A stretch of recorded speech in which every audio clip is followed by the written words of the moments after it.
அனைவருக்கும் வணக்கம். இந்த வீடியோவில் இப்போ மார்ச்சில் நடந்த 10th பப்ளிக் எக்ஸாமில் ஃபெயிலானவங்க அடுத்து எப்போ எக்ஸாம் எழுதலான்னு பார்க்கலாம். வர்ற ஜூன் மாதம் சப்ளிமெண்ட்ரி எக்ஸாம்னு வைப்பாங்க. அந்த எக்ஸாம் அவங்க எழுதலாம். இந்த எக்ஸாமுக்கு நீங்கள் படித்த ஸ்கூலில் தான் அப்ளை பண்ணணும். இந்த எக்ஸாமுக்கு எப்போ அப்ளை பண்ணுறது, அப்ளை பண்ண என்ன டாக்குமெண்ட்ஸ் வேணும், ஃபீஸ் எவ்வளவு, டைம் டேபிள் எப்போ வரும், ரிசல்ட் எப்போ வரும், மார்க் ஷீட் எப்போ எங்கே இஷ்யூ பண்ணுவாங்க, இந்த டீட்டெயில் எல்லாம் வரப்போகிற வீடியோவில் சொல்கிறேன்.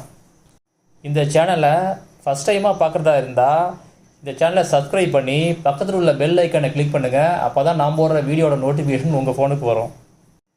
இந்த வீடியோ யூஸ்ஃபுல்லாக இருந்துச்சுன்னா ஒரு லைக் பண்ணுங்கள், உங்கள் ஃப்ரெண்ட்ஸுங்களுக்கு ஷேர் பண்ணுங்கள். ஏதாவது கேள்வி இருந்தால் கமெண்ட்டில் கேளுங்கள்.